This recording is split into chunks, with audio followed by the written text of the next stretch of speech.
Good morning students. मैं अर्चना जोशी। मैं आपको कोड नंबर 1003 अप्लाइड केमिस्ट्री में चैप्टर नंबर 1 एक्सप्लेन करने जा रही हूँ। चैप्टर नंबर 1 में atomic structure, chemical bonding and solution 3 topic है। आज जो हम टॉपिक करने जा रहे हैं वो है 1.1 का एटॉमिक स्ट्रक्चर। एटॉमिक स्ट्रक्चर को डिस्कस करने से पहले हमें एटम की डेफिनेशन के बारे में जानना जरूरी है। What is an atom? तो जो सबसे पहले इसकी जो परिभाषा थी वो डाल्टन के द्वारा दी गई। डाल्टन ने सबसे पहले बताया कि जो परमाणु है वो किसी भी द्रव्य पदार्थ का वह छोटे से छोटा कण है जिसे हम विभाजित नहीं कर सकते। लेकिन बहुत से साइंटिस्ट जैसे J Thomson, Goldstein, Chadwick, Faraday, इन सब की जो रिसर्च थी, इनके जो एक्सपेरिमेंट्स थे, इससे ये प्रूव हुआ कि जो परमाणु है वो छोटे से छोटा कण नहीं है, जबकि इसकी स्वयं की एक जटिल संरचना होती है तथा इसमें बहुत ही छोटे कण जैसे इलेक्ट्रॉन, प्रोटॉन तथा न्यूट्रॉन उपस्थित होते हैं। इसमें इलेक्ट्रॉन ऋणात्मक आवेशित, प्रोटॉन धनात्मक आवेशित तथा न्यूट्रॉन एक उदासीन कण के रूप में उपस्थित होता है। What is an atom? According to Dalton, atom was the smallest indivisible particle of matter, which cannot be divided further. But the experiments of various scientists or researchers like J. Thomson, Goldstein, Chadwick and many others proved that atom was not the smallest particle, but it has a complex structure of its own and was made up of still smaller particles like electron, proton and neutron. Thus, atom is made up of electron, proton and neutron, in which electron is negatively charged particle, protons are positively charged and neutron is a neutral particle.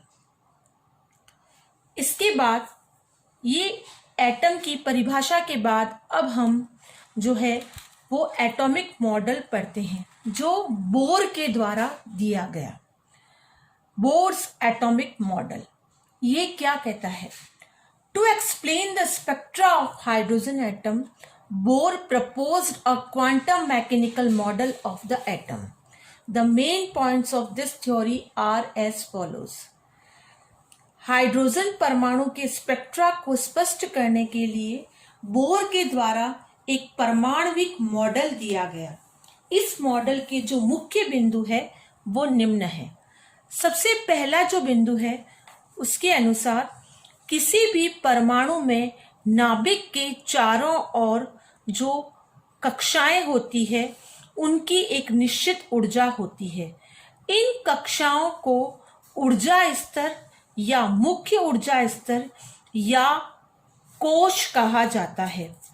इन कोशों को 1, 2, 3 के द्वारा हम दर्शाते हैं तथा इन्हें capital letters KLM द्वारा show किया जाता है। यहाँ पर यदि शेल जो है वो K कोश में, यदि शेल को हम K के द्वारा व्यक्त करते हैं तो इसका अर्थ यह है कि यहाँ पर इलेक्ट्रॉन जो है उसके लिए जो n, जो क्वांटम संख्या का मान है 1 है, तो 1 यहाँ K शेल को व्यक्त करता है, 2 यहाँ पर L शेल को व्यक्त करता है, 3 M को। Each orbit around the nucleus has definite amount of energy and the orbits are called energy levels or main energy levels or shells. These shells are numbered as 1, 2, 3 and they are designated by the capital letters KLM. 1 shows K, 2 for L, 3 for M and so on. The second point is when the electron revolves around the nucleus in a fixed orbit, it neither gains nor loses energy.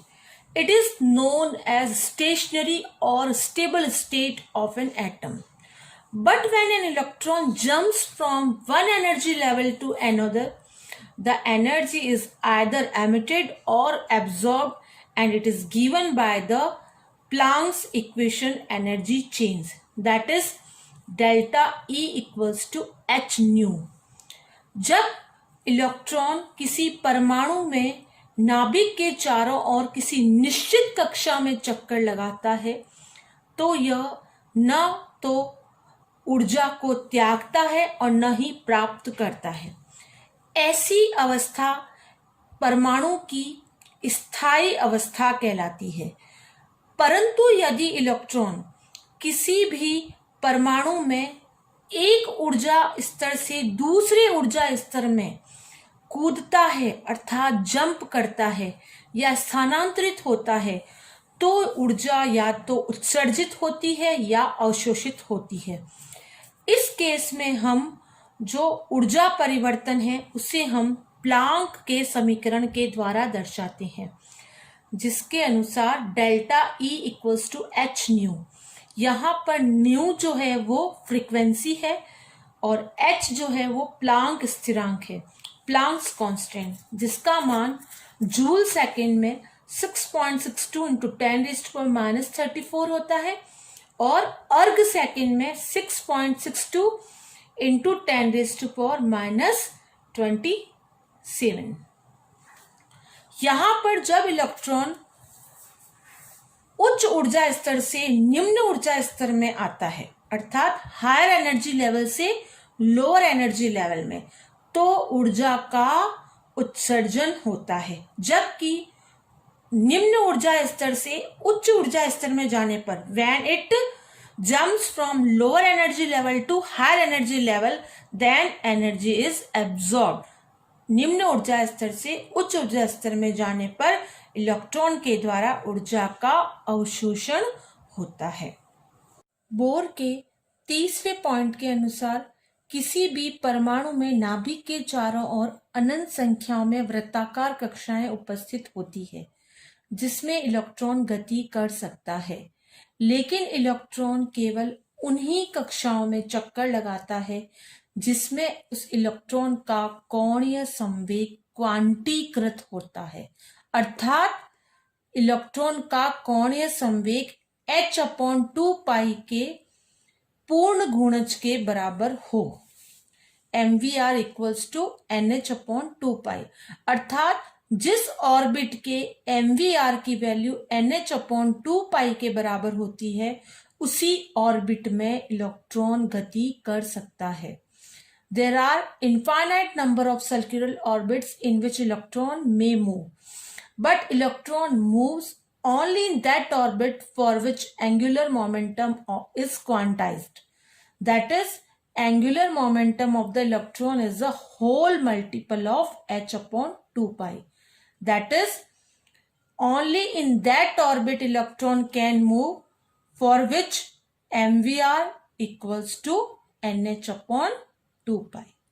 इस प्रकार ये तीनों जो points है वो bore के model के को व्यक्त करते हैं। जो नेक्स्ट टॉपिक है हमारा वो है bourse theory for hydrogen atom, hydrogen परमाणु के लिए बोर का सिद्धांत। इन 1913 bore derived some mathematical expression of radius of nth orbit, energy of an electron in nth orbit, which describe a satisfactory explanation for the hydrogen spectrum.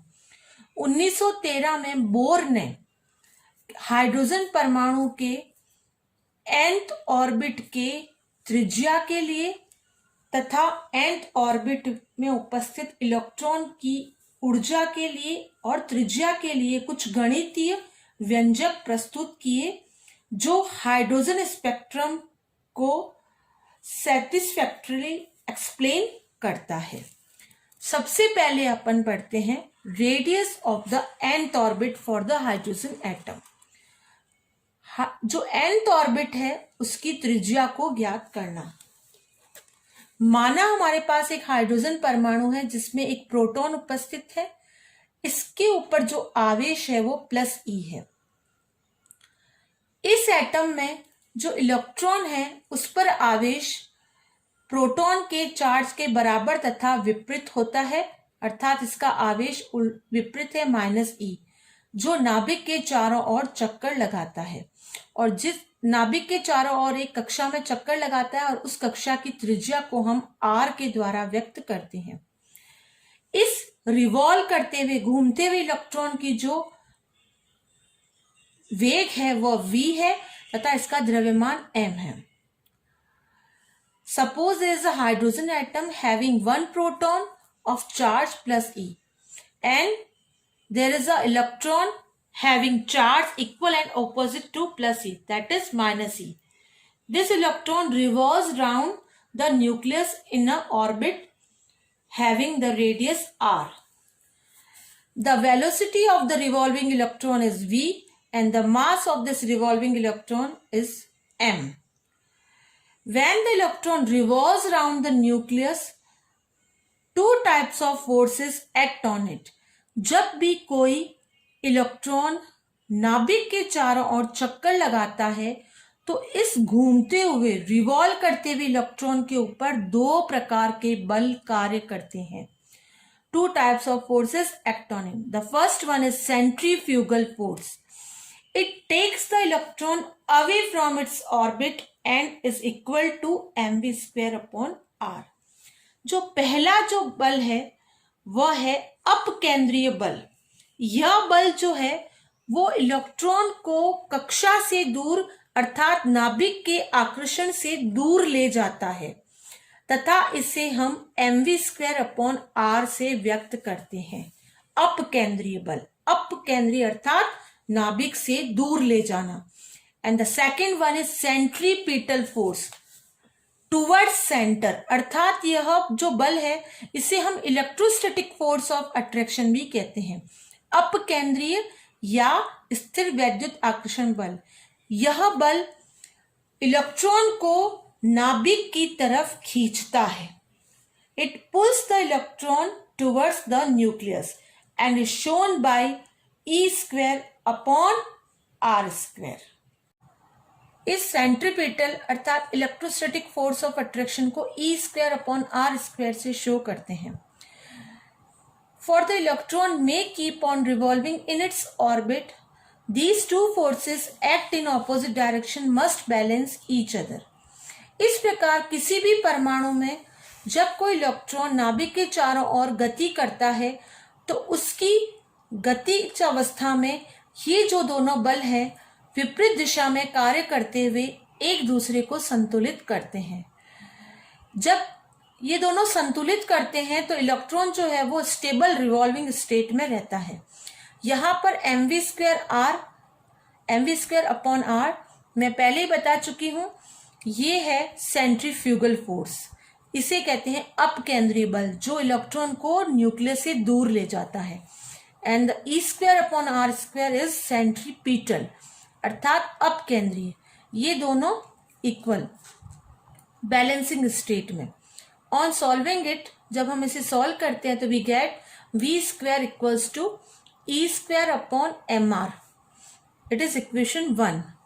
Bore के second point के अनुसार, bore के दूसरे बिंदु के अनुसार इलेक्ट्रॉन का कोणीय संवेग क्वांटीकृत होता है. According to second point of Bohr the angular momentum of electron is quantized, that is mvr equals to nh upon 2 pi. On solving we get the velocity of electron, that is v equals to nh upon 2 pi mr.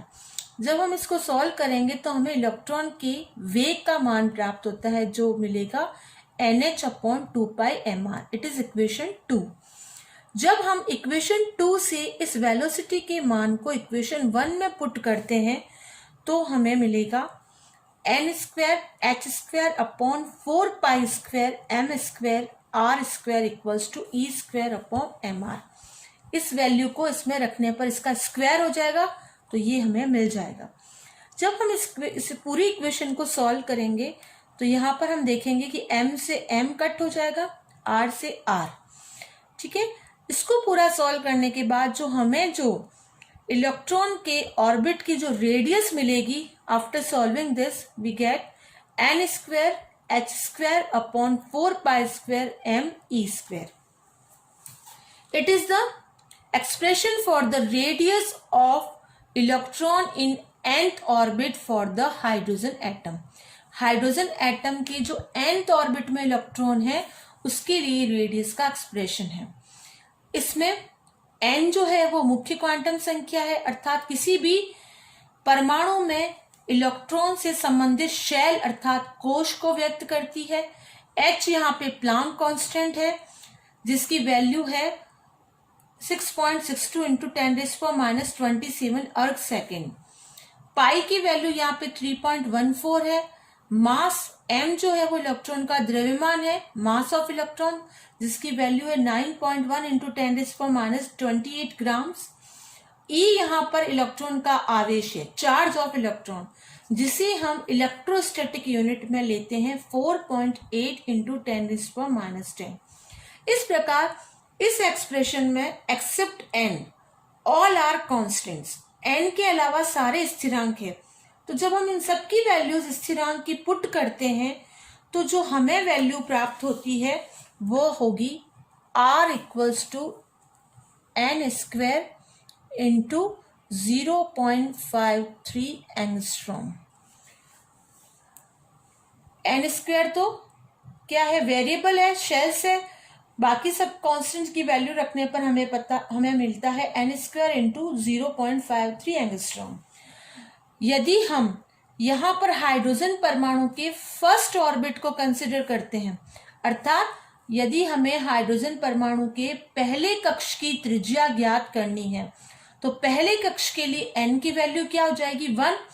तो जब हम यहाँ पर इसमें 1 put करेंगे, अर्थात k shell के लिए n का मान 1 होता है, तो वी विल गेट R1 और RH equals to 0.53 angstrom. Thus, the radius of first orbit for the hydrogen atom is 0.53 angstrom.